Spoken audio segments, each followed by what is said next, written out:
How is everybody doing today? Welcome back to another episode of Boys in the Zone. We have a fun guest today, and we're just gonna be talking about that demolition derby, Cowboys versus Jets. Man, such a fun game. And with that being said, let me bring in my guest right here, TGR TonyGoatRomo. If you do not follow this guy, what are you doing? One of my favorite content creators, and just a joy to have. Man, how are you doing tonight? Hey man, well those are some kind words. I appreciate that. Of course, Thanks man. again for having me, man. You and I go way back like 2 weeks ago. So we're on the same fantasy team, and I need you to trade me Bijan Robinson. I need that to happen because I I'm don't. 0 2. Man, that's not gonna happen for me. But no, TGR and I have been on, I think, on Can Fan podcast a couple times before, and he's just a joy to have. Fun guy, loves Cowboys football, loves other sports content as well. Big Phoenix Suns fan as well. But how about that 30-10 W that we saw yesterday, man? What was your feelings about that game? Oh yeah, man, it was complete. It was a complete domination, and what I liked about it is I felt like they played better than they did in week one. Mm. Sometimes scores and stats don't always tell the full truth. And for me, though, I felt like yesterday was a complete game for the Cowboys.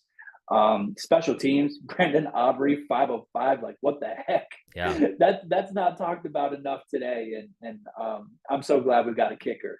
And those were not some easy kicks. I mean, those some of those were chip shots. Some of those, they were longer. yeah, And then Dak, man, 31 to 38, shoot. And then the defense did what it did. yeah, Just a really complete game. And they still, there's still room for improvement. And there's still players that aren't on the field, like Donovan Wilson and Brennan Cooks. That's crazy. This team's yeah. deep, man. We got some depth, and that's what you need on a championship team. So really excited and really happy we got to see that. Absolutely, man. That was a game I got to go see live. A lot of fun. Met a lot of Cowboys content creators and guys doing their thing there as well.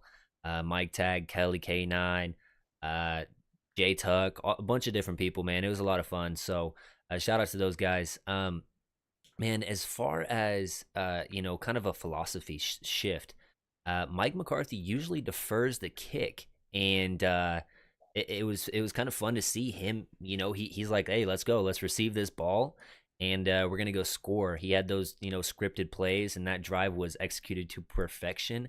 Dak going 5 for 5 on that drive, caps it off with the touchdown. Man, talk about that. Oh, yeah, man. I'm just like you. I definitely prefer when we kick it.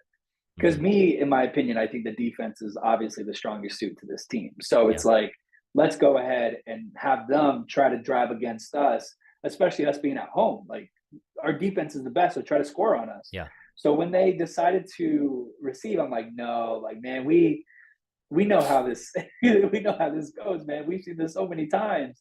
But to my surprise, they look good, and that just tells you the amount of confidence that they have. And it's really cool to have a coach like that now. I know we're years past the Jason Garrett era, but like that's a coach move right there. yeah. You talk about players setting the tone and all that good stuff, but coaches can set the tone too if you got a really good coach. And Mike goes out there and says, "I want to see this offense go, and I want us to prove." Because we've been hearing the noise all week long. The New York Jets have a really good pass defense, and they do. They got a good solid defense, and they give us a hard time in the red zone yesterday. But man, to go like that, 505, I could not believe it. I did predict it, but I was still in disbelief when it happened. Yeah. It was pretty crazy. So good job for them. That's what we needed to see, and I feel a lot confident. What about you? What did you think?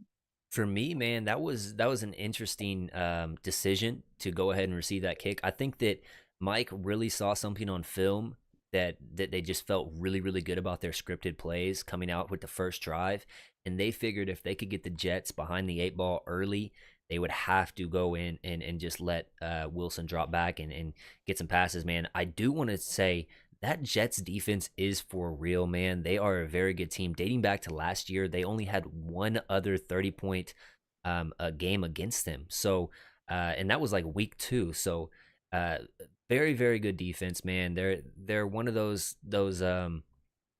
grinded out type of defenses and don't let you have much. You saw that kind of in the red zone deficiencies for the Cowboys offense. With that being said, though, man, the offense really showed a lot. I think Dak was extremely poised, minus the possible pick six against Sauce. Played a very, very good game. And then I guess you could be really nitpicky with the Ferguson back at the end zone kind of miss right there, which is kind of 2 weeks in a row because he missed CD in that Giants game. But overall, man, I'm really liking what I'm seeing from this offense. Yeah, I agree. Dak looked great. And the one thing that I pointed out and what I was really excited to see with this Jets team, Aaron Rodgers or not, is I Mm. feel like this New York Jets team defense is very similarly built to what we see with the San Francisco 49ers. I mean, come on, Robert Saleh is the Yeah. coach and he spent his time in San Francisco. So it's almost built similarly, and they're both successful in their own terms. So Yep. that was a big thing for me is like if Dak can get going and have a really successful game, it's kind of an appetizer to what we can see, what we want to see with Dak, because that's the biggest thing. That's the biggest storyline more than anything is Hmm. Dak threw 2 interceptions in the playoffs. We're going to see the 49ers again. Can he, now that he has weapons, now that he has the help, can he get over that hump? But, we were down a wide receiver too. We were Mm. without Cooks and we had Jalen Tolbert. And, I'm all about Tolbert season. I'm excited to see the guy, but I'm kind of in the back of my head like, that's kind of a similar situation to what we had with Dak last season. So there's a few hesitations going before the game. And like you said, like just once that first drive got going, I was just like, all right, this is Yeah. wow, okay, this is it. And more than anything, I think we need to stop thinking of the offense being explosive, but we should be looking at this offense being efficient. Mm. And I think in that Kellen Moore type offense, we're always thinking explosive, explosive, explosive. What I Yeah. saw and what I loved was efficiency. They're taking the ball 8 plays, 10 plays, eating up that clock, giving the defense rest. And I could care less if it was a field goal or a touchdown. At points, we're going to need touchdowns, but to put points on the board and extend that game was the most important thing. And man, I love what I saw from that offense yesterday. I've Yeah. been waiting for that, man. I feel like we have not seen that in a long time. Dare I say, since the '90s. Yeah. Marrying the two, the defense and the offense. I think that I can't remember who said this on their show, but it was just talking about how Mike McCarthy isn't trying to be just an offensive coordinator. He's also thinking in a coachly manner as well, deciding what's best for his defense versus an offensive coordinator that just wants to score it every single time they touch the ball, which was an interesting take. I got a shout out to my boy Bot G Eric in the chat. What's up? And then another point, I think that you mentioned this earlier as well, is just the fact that we don't have Brandon Cooks, we don't have Tyler Smith. There's some players on defense missing as well. Um, I just think that the sky is the limit for this team. And let me just read off this stat. So there's 57 total defensive snaps. That's very, very low for a game overall. 4 players played every snap, so that would be Diggs, Gilly, LVE, and then Jaron Curse. Then you got 5 other players with over 50%: Parsons, Hooker, D-Law, Osa, and Bland. The rest of the team played under 50%, but it was a very good mixture of rotation, getting younger talent out there, allowing them to build on things, getting a foundation in case you do lose somebody in later on in the season. You can bring these young guys in. It allows your best players to stay more fresh during the season. Just talk about that, the rotation and on both sides of the ball. We can talk about the offense as well, getting touches for these young guys. Deuce came out in the second series, man. Yeah, yeah, yeah. It was fun to see Deuce, and and I'm sure you've heard it. You heard it being there at the game, but I love how we got the Deuce chant Oh going at yeah. AT&T Stadium. That was really cool. Thought that was awesome. I kind of joked about it on my post game reaction video, but I feel like Mike got a lot of slack for not playing any of the starters in the preseason, and I feel like these first 4 weeks are like a preseason. Yeah. I mean, if you just look at the schedule, there's no reason why we shouldn't be 4-0 when we match it against San Francisco when we see them on Sunday Night Football. Mm. Um, and yeah, it's really funny. I find it hilarious. Like we're taking control of the game so that in the second half we're seeing these players that we normally wouldn't.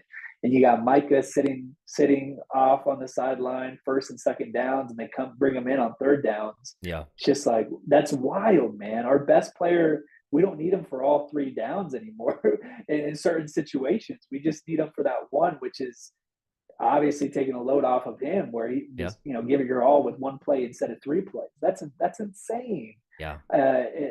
It just shows you how well we draft. I know we always say that the Cowboys are a good drafting team, but my God, man, they've knocked it out of the park in the past couple of seasons. And that's usually what you see when we're talking about a championship team, is not a lottery ticket and seeing them do it 1 year and then done. I Mm. know we saw the Los Angeles Rams do that, but that's free agency for you. But we're kind of seeing the accumulation of all these great decisions, good decisions, solid choices in the draft and free agency and development. And we're seeing them come to fruition in the past couple of years, especially this year. Yeah. So yeah, Deuce looked really good, man. That was the one that kind of stuck out to me. He's got some speed. I Yeah. remember when he got that ball and he just sliced and diced for, I think it was a first down, but man, he looked good. Rico Dowdle looked great as well. I'm happy for him to finally be getting a few touches and getting some good yards. I Yeah. mean, he was getting 5+ carries. I don't know what his yards per carry was, but it was pretty high. I mean, he looked really good. I loved what I saw. Jalen Tolbert had some big catches. On third I know down, he was only yes. down. Yeah, like that's what we want. Mm. And so he looked really good too. Just really satisfied. And man, Yeah. this team gets me excited. Man, you just talk about like you want your best players on the field, no doubt. But when you got these waves of pass rushers that can come out as an offensive lineman, you have to play every single offensive snap. And if you're seeing a Micah Parsons that's only, playing like 56% of the snaps and he's that fresh, my God, man, that guy is screaming off the edge. He's using that swim Yeah, move to get man. inside. He was a monster in run game yesterday as well. I mean, he has really developed into more of a pass rusher than a linebacker playing pass rusher as in years past, in my opinion. Fulkin from the chat says this defense is playing like they're in mid-season form already, and I think that's just give that to Dan Quinn. Just his carryover from last season, really the last two seasons. Just um, as far as this team's back to back and leading the league in turnovers, we might see a three-peat. That is absolutely crazy to say in today's NFL. Yeah, I mean, I go back to the offseason. There's a lot of moves that went down, but keeping Dan Quinn, I have to smack Mm, myself sometimes and pinch myself. yeah, Like, I don't know how Jerry got him to stay a third season. That's yeah, that's unheard of. And he earned everything to leave, even after the first season. You know, this offseason was his second season. So, and now he's going into his third season. I mean, even after that first season, he had every right to go choose a team and be a head coach again. hmm, And then to get it, that's the win of the offseason for me. yeah, The continuity that you have with the staff, and you rarely get that unless you're Bill Belichick and the New England Patriots. But that's insane. And the yeah. development that they've had with Michael Parsons and Dan Quinn has been insane.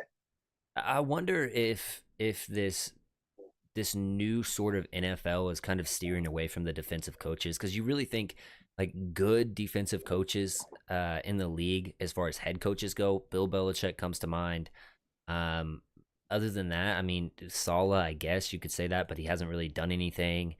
Um, I mean, is there really that like you think about it, like is there that many like great defensive head coaches in the league anymore? Like most of the very good teams are shifting more towards an offensive head coach because they can kind of help the offensive coordinator and kind of marry that like, hey, let's slow it down here. We can control the tempo. We can do this and help them with play designing and stuff like that.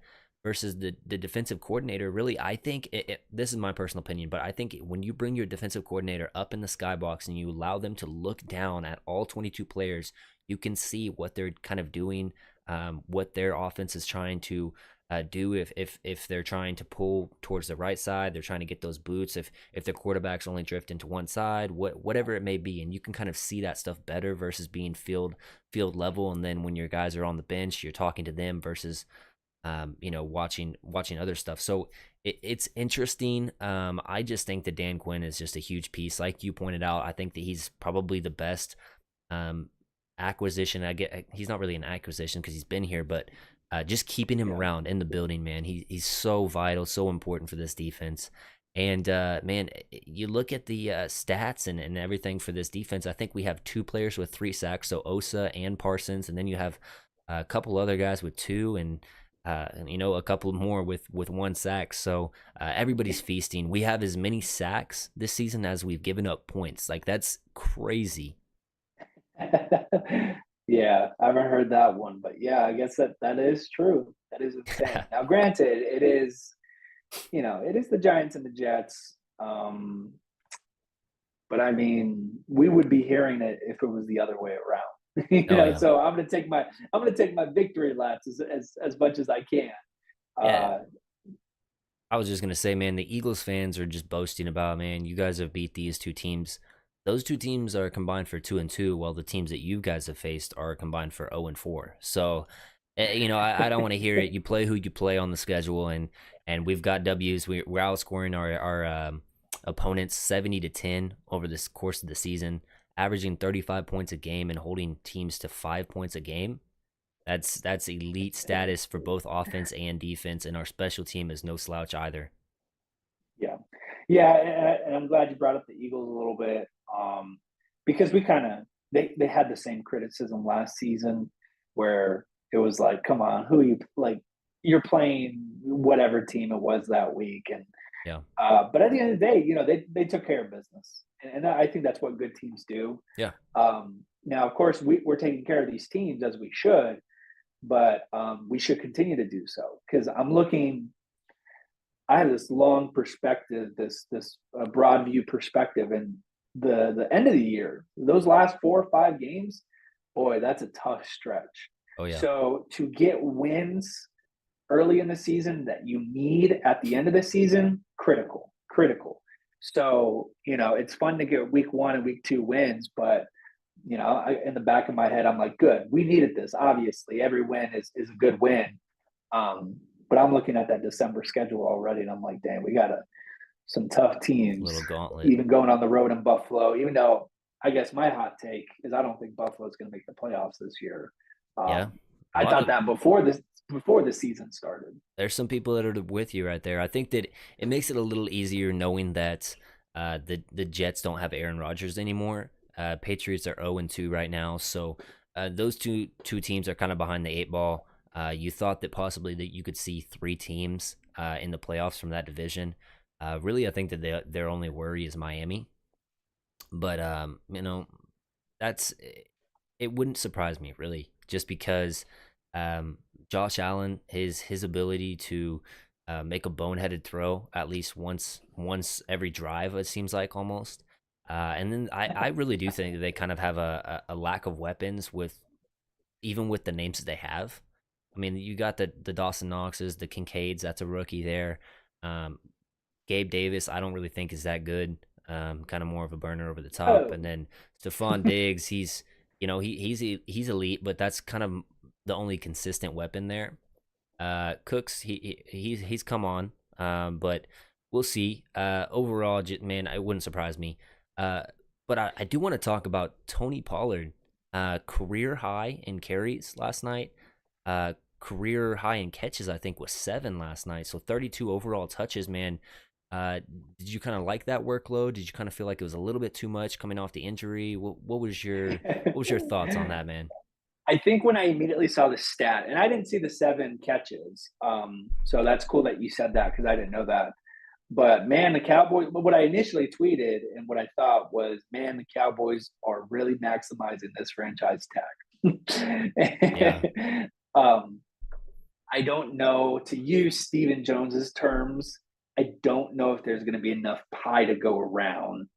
And I think you're probably looking at Tony Pollard and Tyler Biadasz being on the outside looking in when it comes to that. In my opinion, could always change. They could always find something. yeah. Um, but that's essentially what I see. Do I think it's too high with the way that we're running the ball? and it felt like anyone could run the ball, and we could have gave Deuce touches and Rico touches. A little bit, yeah. In a game that's 30-10, do I want to see him have 20 rushes instead, and know that Rico and Deuce could get those touches, and Yeah. they could easily get yards with the game being essentially over? Yes, but I think they're looking at it a long term perspective too. I think this is a 1 year rental. As much as we love Tony Pollard, I would be shocked if we gave another running back a contract extension. I feel like the Yeah. Joneses learned from A big one at least. I their, mean, yeah, yeah. And the NFL is at a really interesting state with the running backs. And I mhm. see both sides.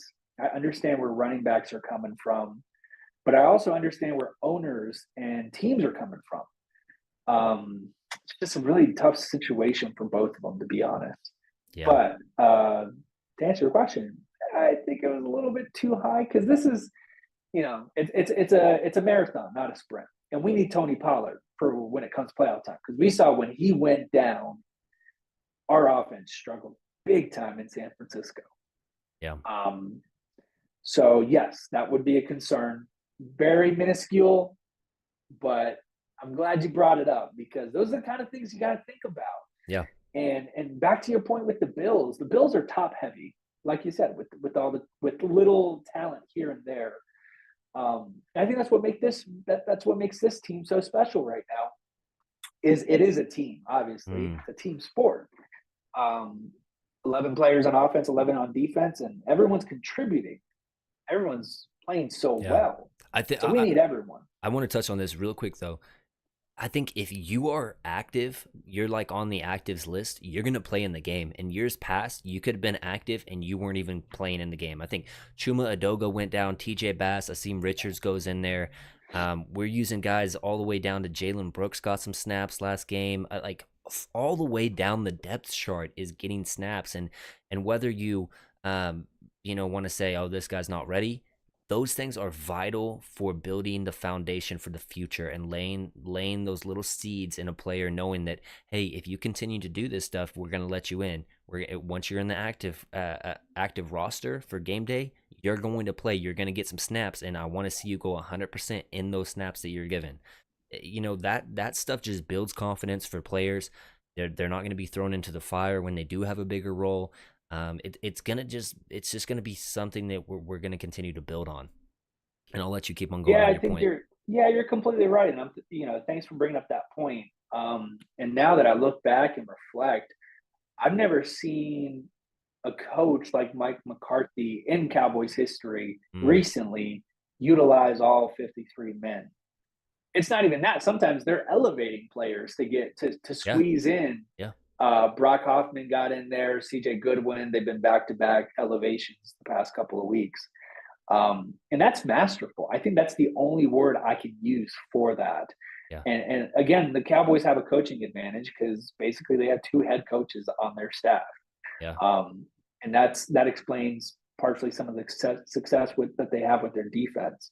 But I'm glad that you brought it up because I didn't even think about that. Yeah, we're seeing a full utilization of everyone on that roster, and I don't think it's going to change too if it's a close game too. I think Hmm. that's surprising too. You're still going to see those players come up in those critical moments, and I I think think that's why it's so important. yeah, especially on defense. I mean, how they're utilizing Marquise Bell, Wanye Thomas there in those linebacker hybrid safety roles. Man, it's gonna be so hard to take some snaps away from those guys when Donovan Wilson gets back. But it's like you paid the man, and he's a heat-seeking missile when he gets on the field. Man, he's a tone setter, and he's one of the best safeties on this team. Yeah, Man, we have so much depth. It makes you kind of wonder if they do kind of put some of these guys out whenever trade deadline comes around, and it's like, hey, we've got this guy, young player, but we just can't get him on the field. Do you have an offensive player we can kind of flip flop that, you know what I mean? And it's one of those fun things that you look for team building aspects of the team and just getting over that extra little, nitrous booster, whatever you want to call it, in that gas right, tank and right. just propel you straight into that NFC championship game later in the season, man. Right. And I know Jerry talks about it every season when the trade deadline comes around. Is sometimes you can be in a position to make that trade halfway through the season that Hmm. gives you that extra push. I know OBJ was kind of in that discussion. And as we're talking, the Steelers got a big touchdown, and this is quite a game. Good for them. Yeah. But what crap. What was I? I was talking about Jerry. Yes, you're right. uh, it would be interesting. I would say the one weakness, the one thing I'm not really set on. Well, I guess there's two. There's the offensive line. I just don't trust Tyron Smith as far as I can throw him. I don't. I know he's had a strong start to the season and he's back to his original form, Hmm. but it's a long season. Uh, and then the wide receiver room. Obviously, Brandon Cooks. Yeah, I expect him to be back against Arizona, but Michael Gallup's been a little bit quiet these first Yeah. couple of weeks. That's what chat's bringing up, man. Um, And I I yeah. man, I posted out something on Twitter, and it was just a, throw out, see what kind of people thought. It wasn't me, pushing for it at all. It was just me saying like, hey, if we see Jalen Tolbert kind of playing up to the par we expect, do you kind of look at this in a team building aspect? Like, hey, Michael Gallup's on the books already for this much. If we could get him traded and pick up a different piece, get his contract off the book so we can pay some of these guys, like you mentioned, to Tony Pollard, to Tyler Biotish earlier. Would it make sense? You get your younger guy who's on a rookie contract in the game, playing more, and it just helps him out. Now, I got a lot of pushback on saying, hey, you don't get rid of good players, blah, blah, blah, blah, blah.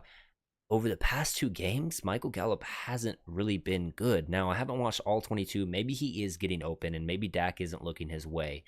Uh, but as far as last night, one catch for 3 yards. I think he had maybe two catches, maybe one catch in the first game. I don't even know. He hasn't been very noticeable. Now, that's not to say Michael Gallup isn't a good player. I've really liked Michael Gallup in the past, and he adds a facet to the game, especially along the sidelines, that I don't think that you can replicate with any of the other players. However, if he's hindering one of your young up and coming players, do you kind of make the change to say, hey, Gallup, we're going to sit you down. We're going to start Tolbert. Mm-hmm, mm-hmm. Yeah, it's just I don't. I'd expect to see something from him. I know Mm-hmm. it's only week two and we're going to week three, but you're right. I just feel, and I haven't watched the all 22 on this one yet, so I didn't really see. And I know he had one catch because I started him in fantasy because I thought that Yeah. was a dumb choice. But man, yeah, if we could, I think we're kind of seeing it too. And I guess we're getting nitpicky here with the 2-0 start, but you kind of see it Mm. where Dak obviously throws the CD, but he's throwing to his tight ends a lot that we've seen in these first two games, and we know he likes his tight ends, but he really is throwing to them and then dumping it off in the flat to the running backs. I just haven't seen, you know, I guess when we throw to CD, we're trying to get him the ball because we know he's a playmaker and he can make something Mm-hmm. happen. Mm-hmm. We just haven't seen that from Gallup, and I feel like it's been forever. And I Mm. feel like at least a play in the past 2 weeks, if you're a wide receiver number Yeah. two, to be this silent in games where we put up 70 points, I think there's something not right there. Yeah. And I think you bring up something, yeah. I just searched up his stats. So he's got two catches on the season for 13 yards. Jalen Tolbert just had three catches last game for like 18, and a couple of them on big third down conversions, man. And I don't know if it's something with Gallup not being ready yet, or if it's really just a case of the scheme not being good for Gallup. I mean, you talk about the West Coast scheme, you want to get it out early and often, get your QB in rhythm and stuff. Gallup isn't a great separator from the start of his routes. He more separates with his physicality and stuff like that. So I don't know if it's suited to Gallup. You know what I mean? And if that's the case, let him prosper on a different team, get some trade value back. You talk about as far as our trades, our picks, upcoming draft, we only have a first, a second, a third, and like a seventh. So if you can get some capital back for Gallup, and you can also elevate Tolbert into a more productive role for him, allow him to have some growth. I know that you're missing out on a potential playmaker, but if it's just not working over that first course of the season, is it really worth keeping that contract on the books? Yeah, yeah. I think you're saying everything pretty well there. Um, yeah, I just expect at this point to have seen something better, especially with last season as well. Mm-hmm. And I don't think we're overreacting 2 games in. Like this is an accumulation of what we saw last season as well. And to me, from my eyes, I mean, it looks like he had a pretty strong training camp. He looked pretty good. Yeah. Um, and so to be 2 games in, I don't know. Maybe our minds are changed when the Arizona game happens and he puts up 3 touchdowns. I don't know. I will say, I mean, he did see Sauce Gardner a lot last game. I mean, he matched up against a very physical, handsy corner that's hard to create separation on. So that's a kind of a plus, I guess, in Gallup's, you know, tally, I guess, if you would say, for him not producing. And they kind of steered clear of that side that Sauce was on, honestly. Um, but overall, man, I do want to see more. And really, I thought that Gallup could lead this team in touchdowns this year. Just be that big, throw it up, Des Bryant esque red zone receiver. Because you Yeah. talk about CD, he's not. I mean, he's great. He's great. But if you're talking about CD or Gallup in the red zone, go up and get it kind of a guy, I would take Gallup 10 times out of 10 over CD. I just think that he has better body control, better at getting his feet in bounds, and he's bigger and Mhm. more physical. So Yeah, that's a terrific point because I think if we can talk about weaknesses that we've seen already in these first 2 weeks, red zone offense, despite playing the Jets, hmm we saw it in week 1, has not been effective as much as we want it to be.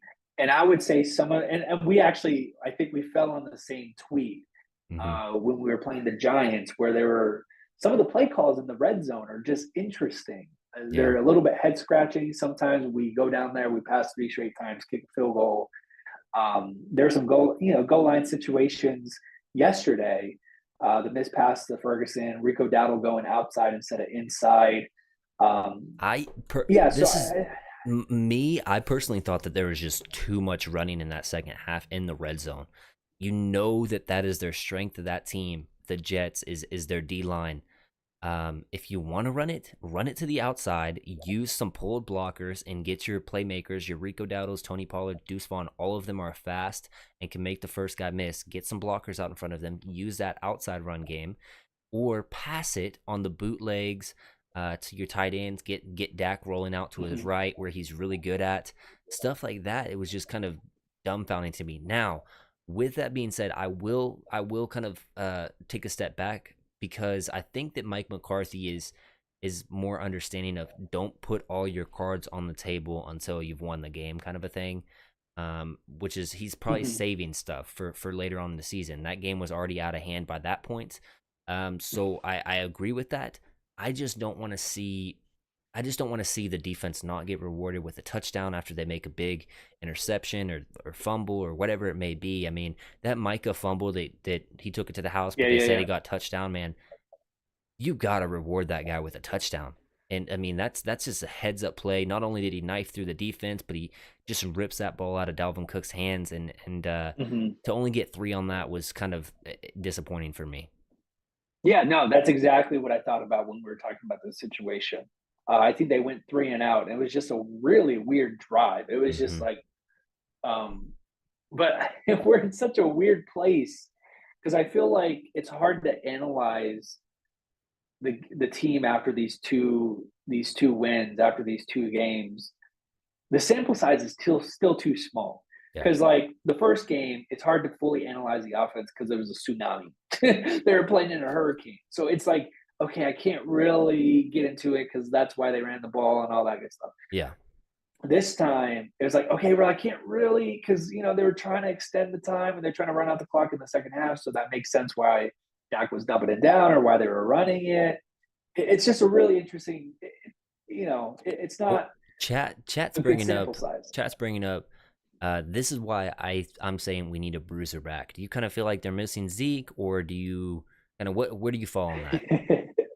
Good question. Good question. I think they don't know how to use Hunter Lipke. I want to see Lipke before I make a decision. Bingo. Um, Fullback run, I think, could get you in the end zone one of those times when you're in the red zone. Until if they give it to Lipke in a goal line situation and he fails a couple of times, then yes, I think we could have a good conversation about like, okay, we need someone down there. Yeah. But until we see that, it's kind of hard to judge it. Man, I'm a QB sneak hater, but at the end of the day, if you're allowed to do it and you have the personnel, and I think that we have some strong offensive linemen minus Tyler Biotish, and especially when you get Tyler Smith back, I think that your offensive line is a strong enough offensive line. You put Hunter Lipke behind Dak. He's a big burly quarterback anyways. Allow him to push that pocket and get QB sneaks in the red zone.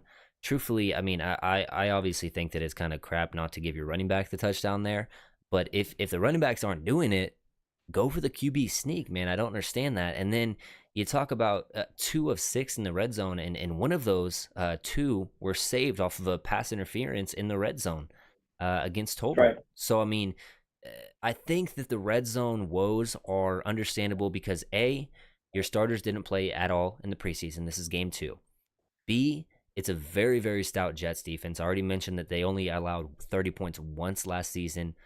They've allowed to the Cowboys. So that's twice in the past, 365 plus days or whatever it might be, that Mm-hmm. they've done that. And then B, I just think that they're trying to hold back some of their playbook for future games.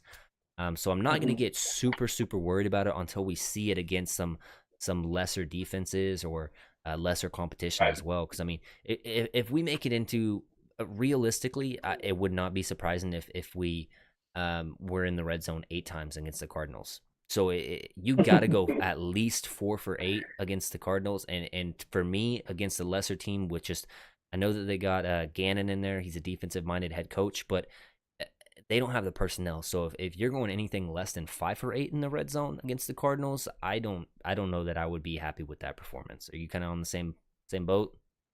I would agree. Yeah, and I think I saw something today about Buda Baker being put on the IR or something like that, or he's out. He's at least Mm, out for this Sunday's game. So that's huge. to solidify, to emphasize your talent about the Cardinals, they're missing a really good safety out there. Um, but yeah, I think yeah, I would like to see them running a little bit more with Lipke or quarterback sneak with Dak there. Or we've seen it time and time again where they just throw it up to Gallup. Yeah, that's the That facet that's of the the game, thing. man. I want Yeah, to that's the see thing that. that bugs me. Yeah, that's the thing that bugs me and probably keeps me up at nights when it comes to games like just Cowboy games. Is I'm okay throwing it to Gallup, and if he misses it, I can go to sleep that night. At least I know you tried. But I feel like they haven't used their weapons appropriately in the red zone these past couple of weeks Hmm. because it's been a lot of usage of tight ends in the red zone. Weirdly enough, now that I think about it. First off, what was that play call with Peyton Hendershot with the reverse coming around? Man, there was a It's wide just open not, hole right there, and he just didn't have the know how to cut that yeah, up and get in there. I don't even know, but yeah, that was bad. yeah. It's so weird though because you think about this team as far as personnel goes, they're finally using a Turpin. They're allowing a Deuce Vaughn, who's an undersized guy. Will McClay isn't super excited about getting those undersized guys in there and utilizing them. Bring him in the second drive. They're utilizing him. Hunter Lipke. I mean, obviously, I don't think enough, but they've utilized him. Mhm, It's so weird because Michael Gallup is the only one that I don't think that they're utilizing to the best of their ability and their skill set. And it's mhm. strange because they paid him, and it's like you want to get him the ball, but it's just I don't know if it's just Dak not looking towards him or what it is, but I really think that there's touchdowns to be had for Michael Gallup in the red zone. Yeah, yeah. Thinking about the game even more and breaking it down with you, I feel like a lot of the success that Dak had yesterday obviously him. He's throwing the ball, right? But I think a lot of it was actually Mike McCarthy. Because you look back and you watch that game, I don't think there was ever a time where Dak threw it down the field, like, vertical attacks. Yeah. A lot of it was short passes, and that's why you got to that high number, 31 out of 38 Yep. attempts. And I mean, when it's a short pass, that's schematic. You're getting that guy open, and that's one thing that I love about this new look offense is first off, they went out and got Dak playmakers, yak playmakers, so that if you give them the ball, they're going to get you 5, 6 yards easy. Yeah. Saw that with Deuce Vaughn, saw that with Turpin, so I like that. So I think a lot of success, and I said in my post game reaction too, I think Dak's probably, in my opinion, in the most um, successful position he's been in his career since 2016. Yeah. And he's a better quarterback than he was in 2016. So Yeah. watch out. Man, I agree with you. I think that this offense is really it's going to be advantageous for Dak and just his ability. I think that where he has gotten in trouble with the interceptions in the past is just that deep middle of the field, and that's exactly where Kellen Moore loved to attack. With Mike McCarthy, I think that one thing we're seeing with him is just the tempo, the time to the next play. I think that Mike McCarthy really understands. Hey, if I catch this defense in a certain a look, I have all of these plays on my sheet that I can run that will beat that look, and I know it. And so if he sees something and he's rolling with it, boom, he's just got the next one lined up. Okay, do this play, whatever, it's paying dividends. It's showing things as far as Dak's ability to just come out, see his first read, release it, get to maybe his second. I mean, I don't think that he's sitting back there, dropping back there as much, or at least being asked to sit back there and drop Right. all the way to his fourth read and expect a protection to hold up anymore. Right.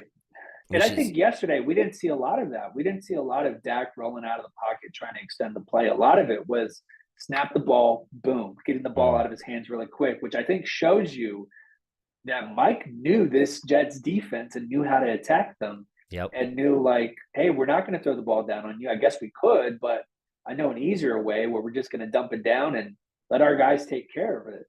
I think the only time that I saw that scheme not really work was probably the almost interception with Sauce Gardner. Um, Dak hesitated a little bit pulling up the ball. And as soon as I saw him hesitate, because mm-hmm, that was the one time he hesitated the entire game, and it yep, was that read. And he hesitated, and I was like, oh no, I don't know what's about to happen next. And he threw it, and Sauce dropped it. yeah. So talk about a lucky break because I think that changes the game there. Might have been a pick six. It looked like Oh, that was a pick if six. Sauce could have, if Sauce could have stayed in, because I know he was kind of angling towards out of bounds. If he stays in bounds, you're right. That's a big six, and that changes the ball game there. Mm-hmm. Um, but yeah, really like this offense. You know, I think the scheme's working really well.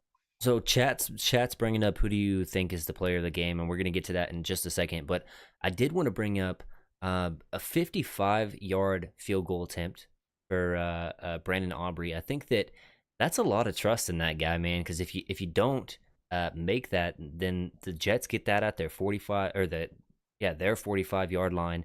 They have the ability to drive in there on you, and at that point, I think it was like 21-10. So if they score a touchdown from that as a result of the missed field goal, it's 21-17. That's a big momentum shift. What was your idea behind that versus just punting it and driving them deep in their territory and trusting your defense? Did you like that kind of aggressiveness from Mike McCarthy or? Yeah, that's a good question. And I think at some point we got to find out, right? We got to find out if Aubrey has it or Yeah. not. So early in the season, and I would be saying this if we were 0-2, 1-1. It's so early in the season.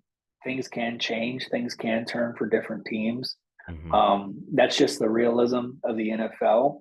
So to put Aubrey in a situation like that, unfortunately, I don't think he got enough situations in the preseason. I know that was kind of one of my negatives. My negative things coming out of the preseason is sometimes they would go for it on like 4th and 10 with Will Greer. It's like, okay, Will Greer is not going to be on the team. Why are we going for 4th and 10 when we could see how this Aubrey guy kicks? But at some point we had to find out. We need to know week 2 or week 12 is this our kicker? So I Yeah. don't mind it, and I think I think it honestly was probably more confidence in the defense than it was him. Yeah. Knowing that if we kick it and we miss it, and the way that this game is going, I feel pretty confident that our defense, at worst, is going to give up a field goal. Yeah, that's a good point, and Chat just brought that up as well.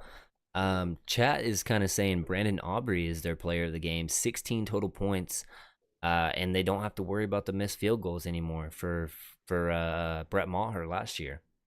Knock on wood. Knock on Yeah, wood. yeah, He's knock on wood. jinxing us. Yeah, that's right. So 5 of 5. What is that? 15 points. Without those 15 points, the game is 15-10. Yeah, that's a pretty strong case for player of the game, because if he misses at least 2 of those, it's a much closer game. Yeah. So I like that pick. That's a sleeper pick right there. Shout out to Chad. I didn't even think about that one. So who would your player of the game be for this game? For me, I mean, it just has to be Micah.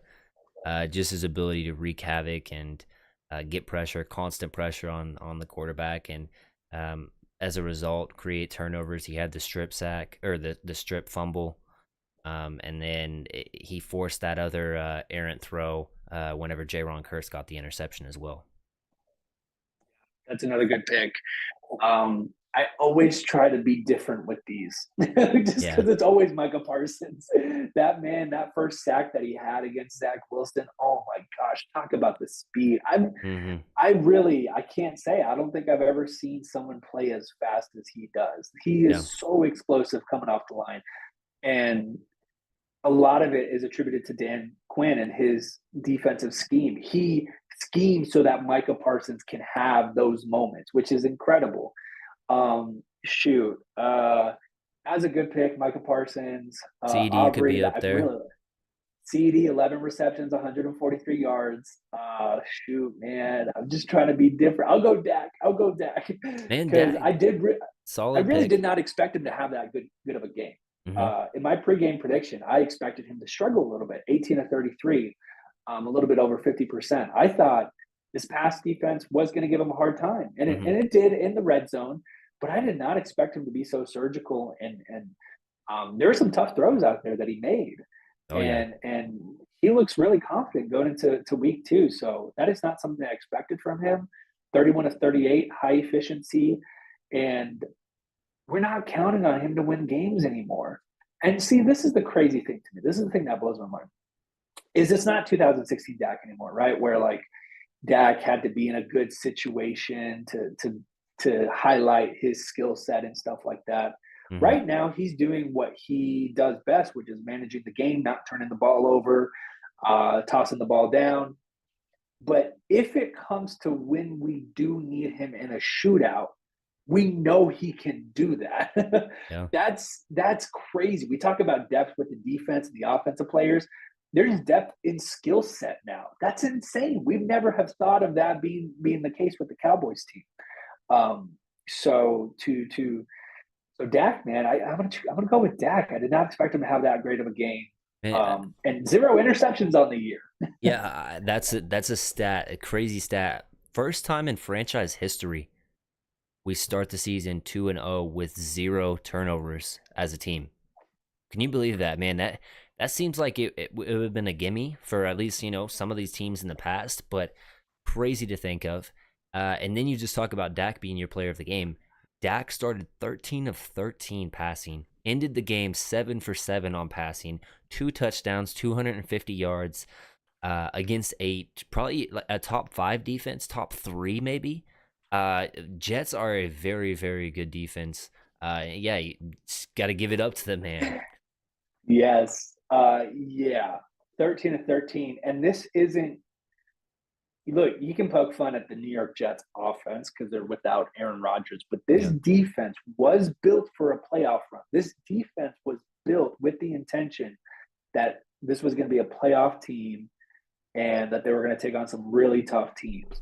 So for him to do that, start the game 13 to 13, goodness gracious. And I think there's probably only 2 plays that I think he would want back. Obviously, the almost interception with Sauce, but then in the red zone, when he took his first sack of the season, at that point, I would hope he would throw that ball Yeah. out of bounds. Because if you throw it out of bounds, you're just setting up a third and goal. Like I think it was like at the 2 or 3, but with the sack, now Hmm. you're back at the 10 or something. Yeah. Um, That was one of so the I think he plays. did a little bit too much there. That play, I was screaming at the top of my lungs in the stadium, "Get rid of that! Get rid of!" Obviously, I can see the guy chasing him. Um, but yeah, he just didn't throw it. That's the one sack he has on the season, as you mentioned. Obviously, the Mike McCarthy West Coast offense is getting that ball out quick, and that's allowing him to not get sacked.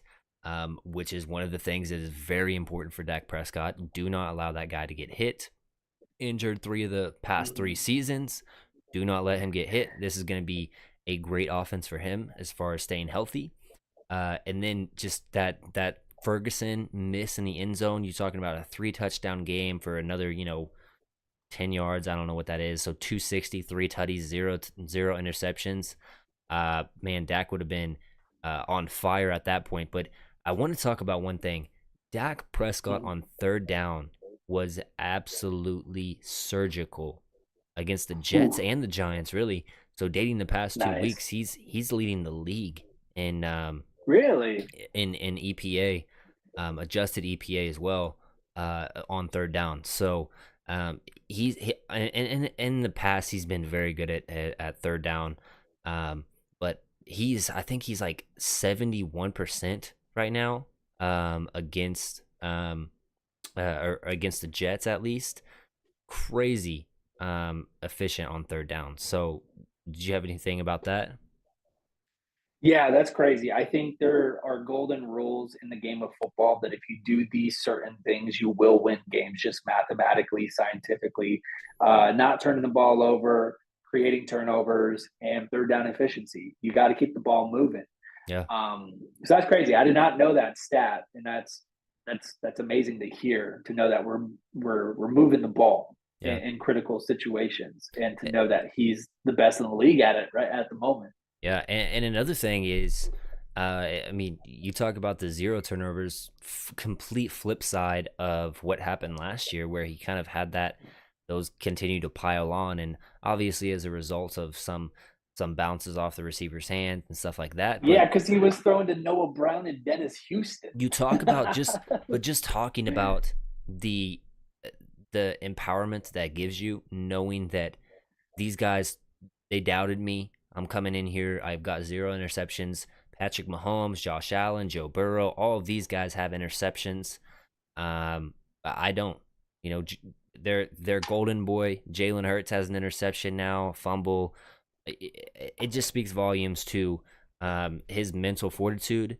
Mike McCarthy really studying what happened last year and not putting him in the same positions, Mhm, and just getting those balls out, and just Dak mentioned in the presser, it's this offense is really like a dance. You just get in the rhythm of it, and you're just going.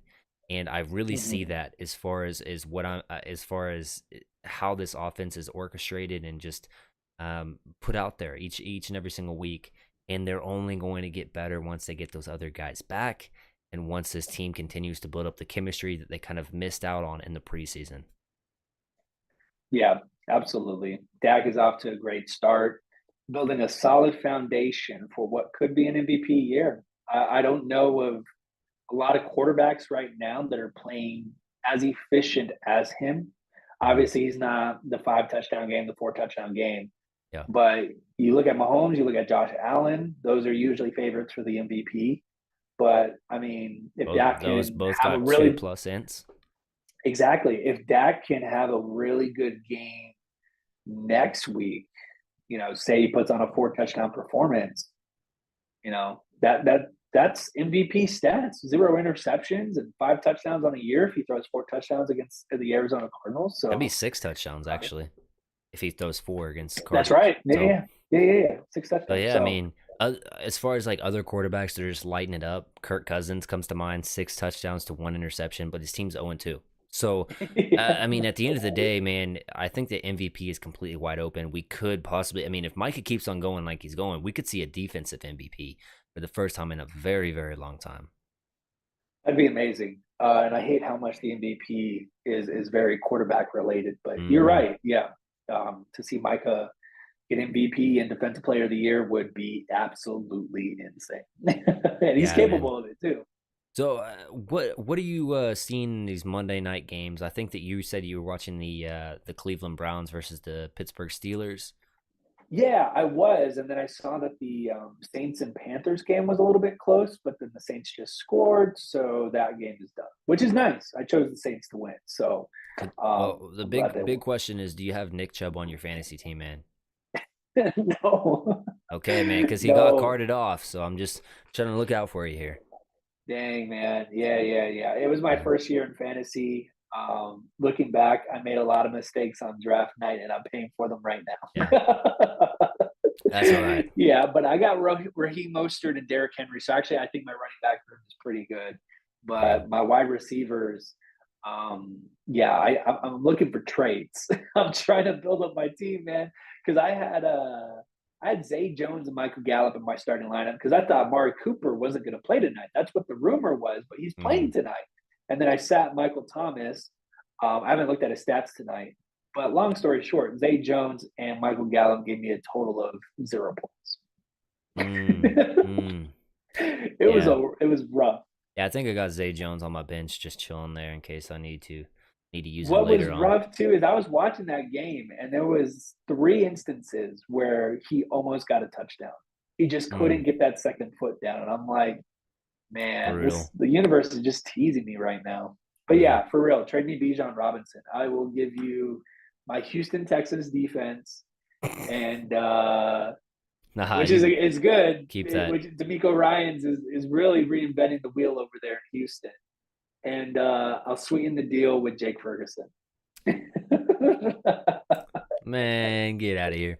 Um, I think I'm like 3-1 in fantasy. I mean, barring tonight, I think that I'm like up on both of the opponents I have like by like 30. So, um, Yeah. but man, as far as NFC East goes as a whole, 7-1. The only loss coming, interdivision. Um, is this the year where we get three teams into the playoffs again, and dare I say, possibly four? Oh snap! That would be crazy, wouldn't it? 4 teams. Hmm. I mean, just Gotta looking think at the about other that. divisions, obviously you got the Niners and the Seahawks are very good in that division. Surprisingly, the Rams are playing very, very good. And Mm-hmm. then the Lions, Packers are playing decently good. I think the Chicago hype was completely overrated, and they've looked like dog trash. Who's the other team in that division I'm missing? Chicago, Packers, Green Bay. Oh, sorry. Green Bay, Bears, Bears, and Vikings. And and the Vikings are going to bounce back. Trust me. They've had two kind of tougher opponents, and those turnovers are absolutely killing them right now. But they will bounce back. They have the weapons on the outside, and Kirk Cousins is playing some very good ball. So we will see. 2-0 for the Cowboys, the Eagles, and the Commanders. Obviously the Commanders had a tough battle with the Cardinals first week, and then another tough test against the Broncos as well. Kind of come back from, what was it, like 17 points down, and then the Giants were down at right. one point like 20-0 against the Cardinals. So it's weird because the Cardinals might actually be kind of a feistier team than we anticipated. But it Mm-hmm. seems like they have like a little tiny playbook for their defensive coordinators and offensive coordinators. When the game is in the fourth quarter, you just have to these 5 plays, just rotate it so we can continue to tank, and they just let the games get out of hand. So, um, but it's interesting. 7-1, man. Could you talk about that?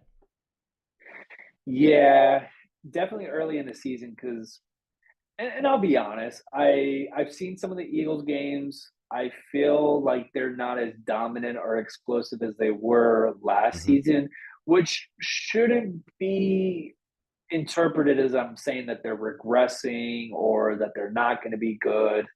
But I think it is. I think the most concerning thing to me is they start off really hot and they're not able really to control the game in the second half, and they leave a door open, and we see some of those close.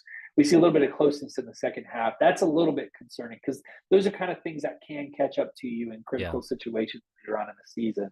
So, but I apparently saw something about the fact that Jalen Hurts is dealing with the shoulder injury he sustained last year. That's Mm-hmm. still a problem for him. So that's what Mm. he's dealing with, and that's Yeah. why he's looked a little bit off in the first couple of weeks. So Eagles, it's interesting. I'm just going to put a pin in it. 2 games into the season, and I say the same thing about the Cowboys too. Yeah. It's just tough. The Commanders are the one that they're very interesting. They took care of the Cardinals as they should have. Um, I chose the Broncos to beat the Commanders, and the Commanders came back and they won Mm-hmm. that game. I could not believe it. So there's something there. There's something there that's sparking that team. Um, the Giants are just man. I'm so glad I'm not a Giants fan. That's a nut house over there. I don't know. Yeah. Now I'm Barkley's glad out you for got like the 3 weeks, man. yeah, you got the win, which is good. That's the most important thing. Mm-hmm. But I don't know if there's a lot of confidence in what you've seen from your team the past couple of weeks.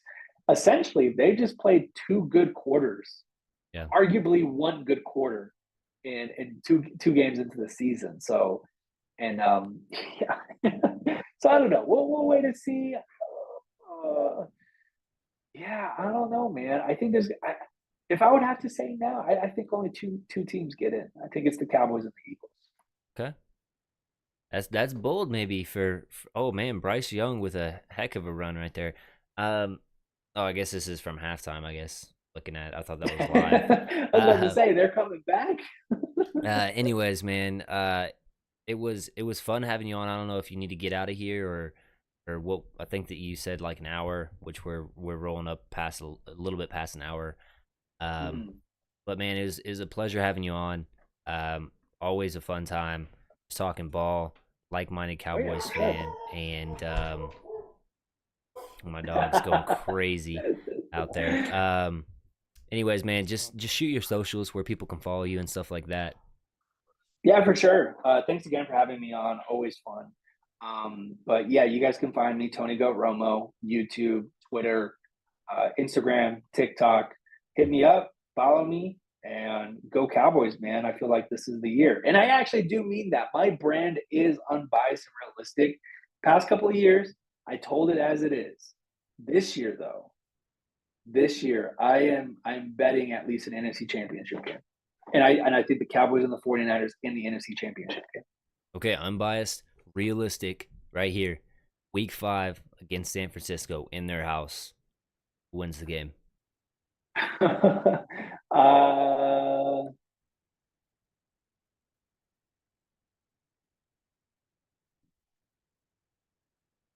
Cowboys. And I think it might just be a blowout.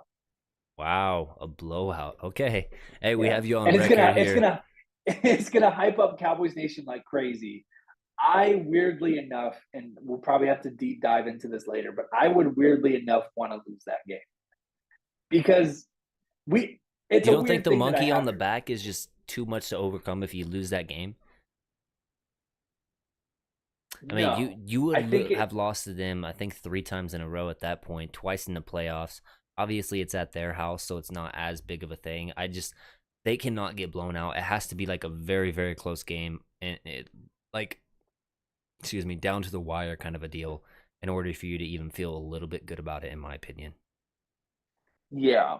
I mean, worst case scenario, you always got to take a step back and look at things in life with perspective. If we do end up losing that game, we would be 4-1. So You're already not the giving the worst dubs these next 2 weeks, man. oh yeah, definitely. I mean, it's preseason. We're 4-0. We're gonna smash the Cardinals and the Patriots. That's probably gonna be a pretty decisive win. I don't want to go so far and say that's a blowout. Um, but man, no, I see. I can see the season already. I really am. Uh, I I just can't wait till December. I can't. This whole season, I'm just waiting to get back to the playoffs. Yeah. We know the Cowboys are a 12-win team. We see them do it back to back years. So we're going to be in that wheelhouse. At least we will be in the playoffs. I am just waiting to get back to the playoffs. I am just waiting to take on the 49ers. That's the only thing that I'm looking at this season If you can do that, and like I said, I think it's going to be in the NFC Championship game because the script writers would be in their bag if they got the Cowboys and the 49ers in the NFC Championship game. Yeah. We lost them in the wild card. We lost them in the divisional round. Only thing that's left on the table that is writing material would be NFC Championship football between two of the most historic fan bases and organizations in football, Mm. Cowboys and 49ers. But yeah, I mean, like I said, back to what I was saying, I think I want to go in as underdogs. I think the Cowboys play fantastic when they are underdogs. I love the Cowboys when they're underdogs. So if we go and lose Sunday Night Football, I'm amped up. I'm probably going to be the most optimistic guy, positive guy that you're going to see on the internet Yeah. in terms of Cowboys content creators if we go and lose that game. But if we win it, great. We're 5-0 at that point.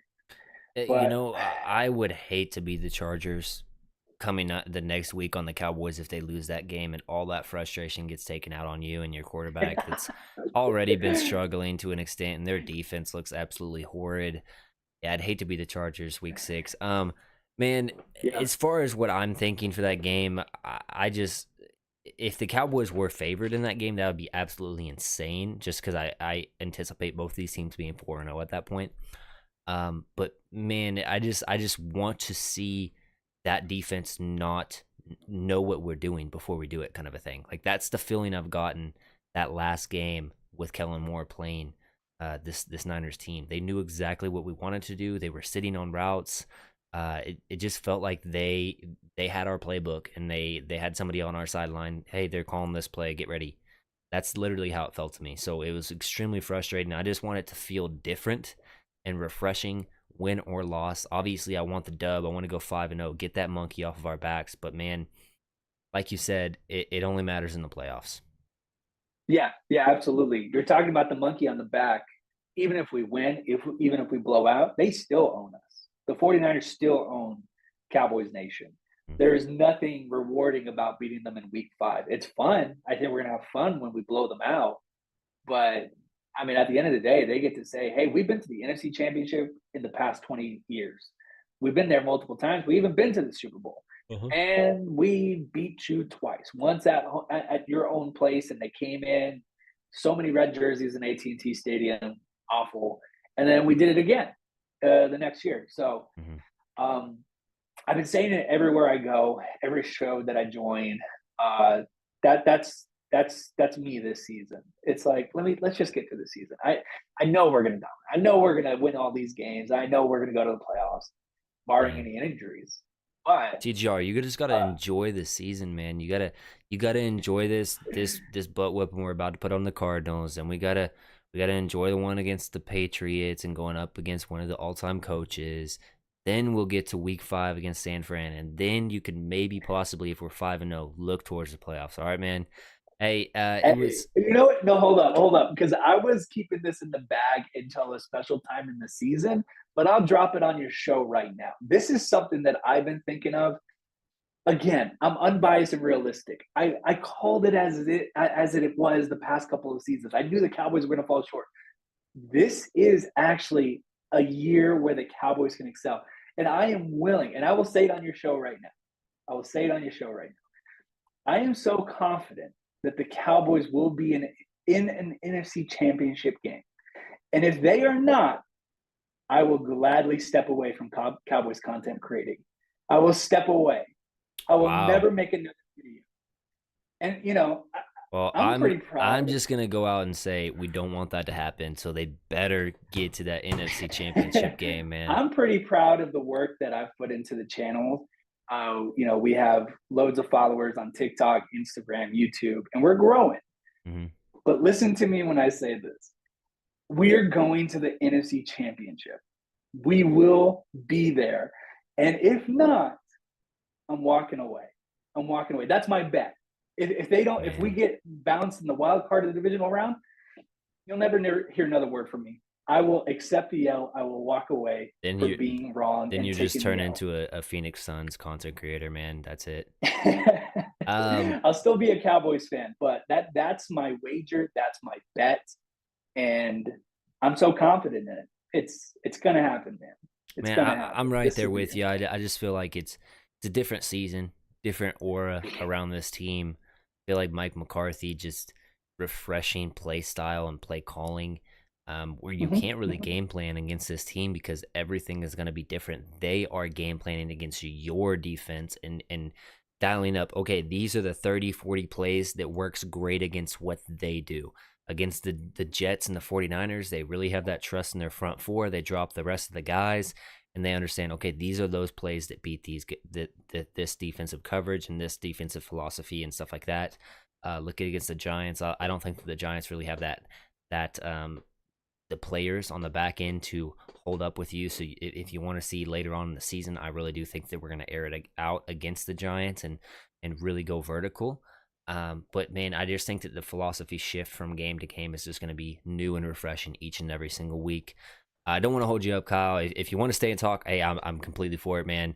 But I know that you said like an Yeah, hour, so uh, yeah. No, but yeah, no, I appreciate it. Thanks for respecting the time. But it's good talking to you. That's how you know you found not only a good content creator, but a good friend where you just like, you can't find a good spot to leave. just keep It's rolling. just one thing after another.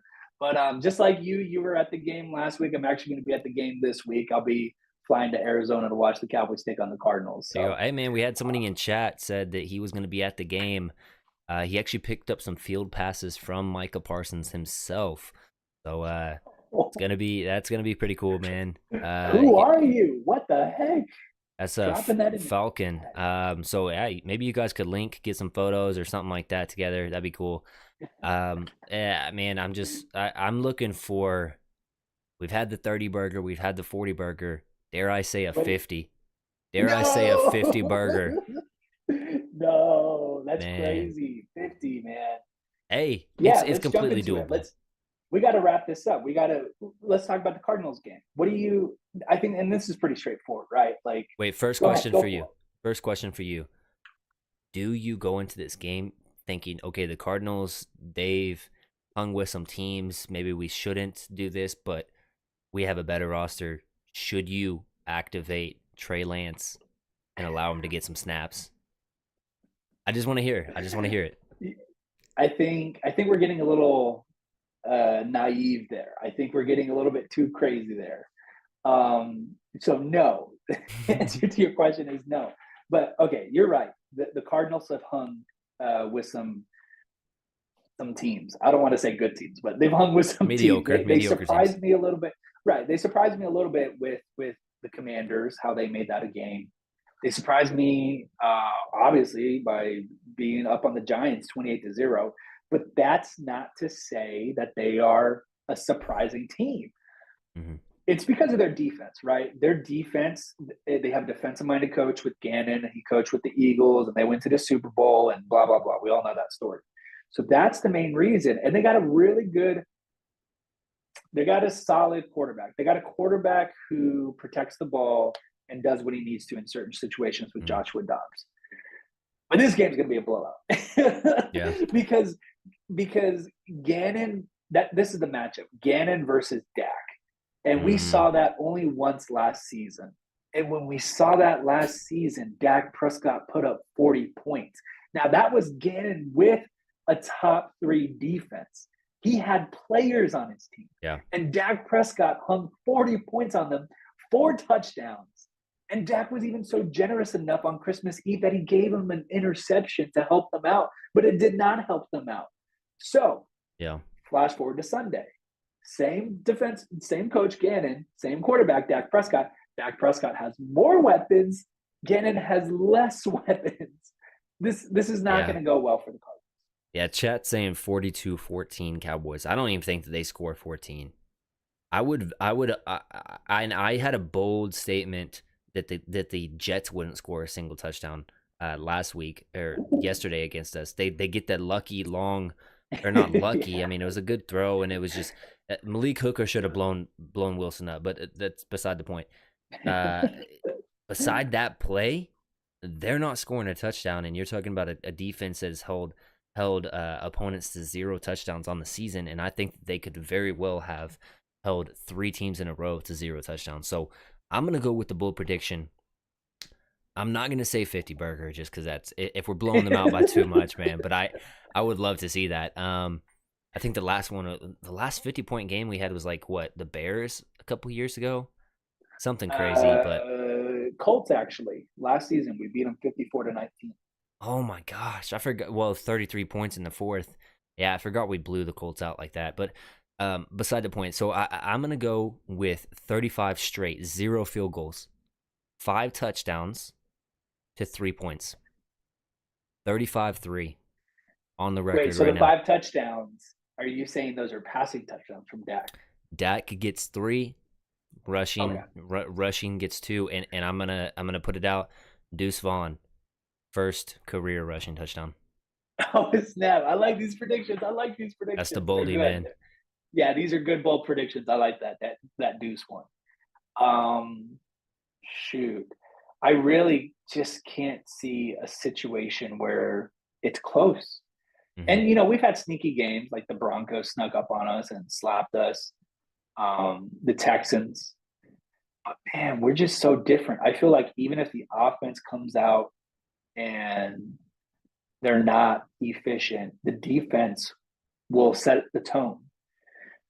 Shoot, I haven't even thought about my. Usually, I give myself a few days to think about it, but 37, 37-10, 37-10.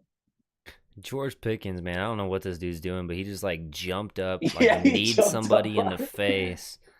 I'm Bro, a he's little bit got three delayed on my receptions, stream, but 104 yards. No, I think we're kind of in the same place because I just saw that too. okay, yeah, But he's man, got that's that's a crazy hilarious. stat line. That's a Randy Moss stat line. 3 receptions for 104 yards. Hmm. Yeah, We got a good game. Who do you got for this game? I had the Browns going in because hey, you talk about a team that's absolutely loaded. I mean, Deshaun Watson's iffy, but the surrounding cast for the Browns looked so good. Week 1, Pittsburgh looked really good in the preseason, but they looked terrible week 1. So I just went with the Browns. Pittsburgh's they're playing good ball right here, and they're driving. So really interesting to see. I'm right now with the flow of the game and stuff. I think that the Browns kind of let the Steelers have a little bit too much, feeling like they could hang in it. I'm gonna pick the Steelers from right here at this point to win. Oof. Uh, I'd say this game goes to overtime. Mm. Who do you have winning in overtime? Mm, I originally chose the Browns, but I think Steelers win in overtime with the field goal. There you go. And they have one of the best kickers in the league. Just nailed a 50-yarder right there. Um, man, as far as let's just leave one like massive bold prediction. Doesn't have to come true, but you just gotta lay it out there. What would your bold like super bold? It's got to be like crazy bold. Oh yeah. I did have one because as the week goes on, before I do my pregame prediction video, I kind of just get my stuff together and I start thinking about it. But I did have one. I do believe this is my bold prediction. Micah Parsons gets his first interception. That's bold. I'm gonna go with another interception one. I'm gonna say Diggs gets 2 interceptions against Joshua Dobbs, and then Oof. one other defensive player adds on for 3 interceptions against Josh Dobbs. I just feel like the pressure's gonna be there against for him, and he's just gonna be seeing ghosts out there, not gonna be able to see dropping linebackers, safeties coming into coverage schemes, stuff like that. I just think that it's just gonna be a really good dominant performance from the defense, and then the offense adversely is going to be uh, running down the field, basically just at will. Yeah, absolutely. Let me take a look because we did play Dobbs last season when he was on the Titans. He was He he was went, pretty decent. yeah, I think the only way the Cardinals can make this somewhat competitive at the beginning is the one weakness I have noticed on the defense is their inability to stop a quarterback from running. Mm. Although it's not really big, like Yeah, that's a Daniel good point though. Jones. Yeah. So Dobbs, from what I saw in the past couple of weeks, they do run a lot of like options, and he takes the ball himself, which is really good because Cowboy fans should key into that because Hurts and the Eagles are going to run a lot of that against Yeah. us. So That's going to be interesting to see. Obviously, it's already on their mind. The Cowboys defense, it's already on their mind, knowing that they've let the quarterback run on them a few times with Daniel Jones and Zach Wilson. So they're definitely going to game plan for that. But Dobbs went 20-39, 232 yards, one touchdown, one interception with the Titans against us last year. Mm-hmm. Considering he has less weapons, and who had the interception I last do year? think that was, I think it was cursed if I remember right. But anyways, I think that last year we had so many players out that game if I remember right. And it was Hmm. one of those things where like I think that Dak had like a 2 interception game that game because it was bouncing off of Hendershot's hands and stuff like that, and kind of a crazy one that where they played us a lot better than they probably should have. But Mike Vrabel's a Yeah, very good really coach weird as well. game. It was colder weather. It was on a short week. Yep. Um, but I want to quiz the chat because this is Cowboys trivia right here. Who got the interception? Because it was not Curse. Who Ooh. intercepted Joshua Dobbs last season, Thursday Night Football, Cowboys and Titans? Who intercepted Josh though? Was it It was not a LVE? starter. It wasn't a starter. Okay. Israel I totally Mukwame? forgot about this. No, Is he a secondary player? he is. Not a starter.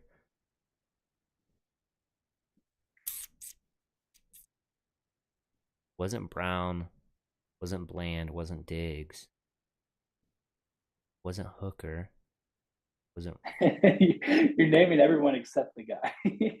yeah, wasn't Wilson? Donovan Wilson? No, no, no, no. Don't tell me it was Kelvin Joseph. No, no, no. Just let me know.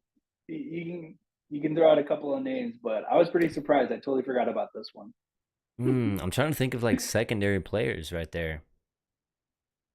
Marquise I Bell think once wasn't I give playing. I think once I give you the second hint, it will be a dead giveaway. Do you want the second hint? I feel like I could get this. Jordan Lewis would have been out. Deron Bland, Diggs, no. Brown was out.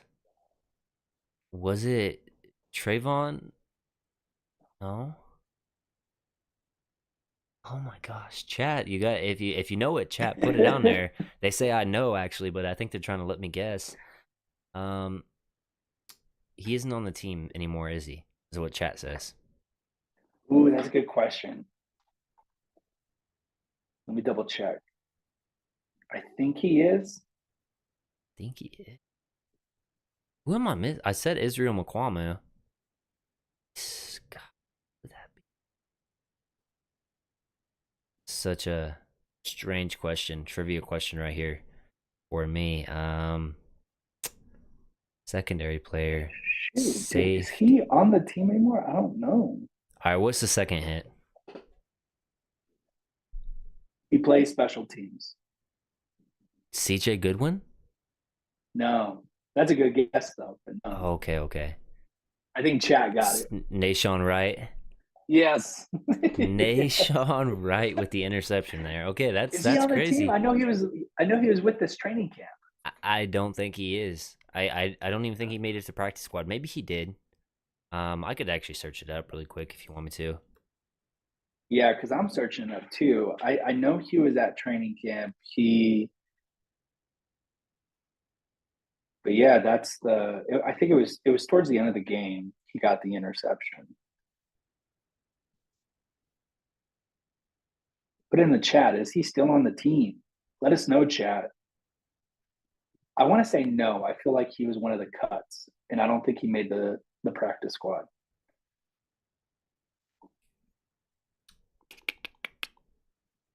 Okay. Dude, I thought it'd be so easy to find this, but apparently it's hard. Did you just type in Nashawn Wright, Dallas Cowboys? Because that's what I did, and I'm not seeing anything. Dang man, this is stumping me. I don't. It doesn't matter. I mean, I don't think he is. If I remember right. I mean, who knows? But I don't uh, think he is either because we would have saw him. We talked about it that oh, it we're says using everyone on the 53. chat's coming in here clutch. It says he's on IR. Which actually brings back another question. Actually, Oh, we forgot to completely talk about this. Ronald Jones coming back from suspension. Do we keep him? Do we add him? How does that work? What's your opinions on that? didn't they release him earlier today? Did they? Yeah, they released him. Oh my gosh, man, I'm a terrible up to date guy apparently because I did not see that.